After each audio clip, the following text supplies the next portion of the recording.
Arestado isang Nigerian at nobya niyang Pinay matapos maharang ang pinadala nilang package na may lamang shabu sa Las Piñas. Todo tanggi ang Pinay na may kinalaman siya sa illegal na gawain ng Nigerian na nakilala lang daw niya sa dating app.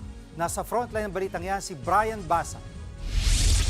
Hindi nakaporma sa mga tauhan ng NBI ang isang Nigerian at ang kanyang nobyang Pinay nang arestuhin sa ikinasang anti-drug operation sa Las Piñas kagabi. Na-trace sila at naaresto dahil sa address na nakalagay sa mga naharang na kontrabando mula sa isang delivery van.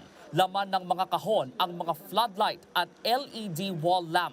Pero nang busisiin, dito tumambad ang itinagong higit 3 kilong shabu.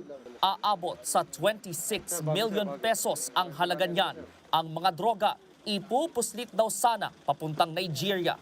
Napakasamang impression nito na dito na sa atin ang gagaling ngayon. Dati, usually, from abroad, dadalhin sa Pilipinas. Ito, kaiba ito. Kaya buti nga, nasawata agad natin. Nakakahiya na nanggagaling pa sa atin yung ganyan. Todo tanggi naman ang Nigerian suspect na si Jude Okinyi. Hindi niya raw alam na may lamang droga ang package. Napag-utusan lang daw siya.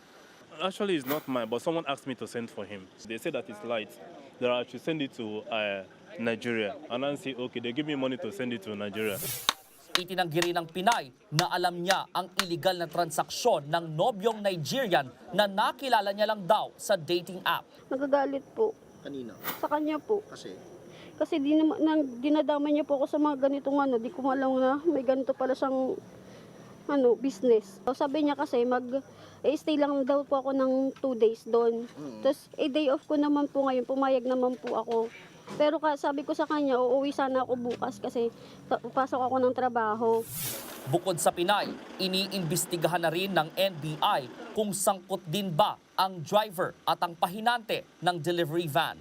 Nagbabalita mula sa Frontline, Brian Basa, News 5. Mga kapatid, Jiggy Manikad po, iba na ang may alam at may pakialam sa panahon ngayon. Para sa konkreto, kumpleto at komprehensibong balitaan sa Frontline, mag-follow at mag-subscribe sa social media pages ng News 5.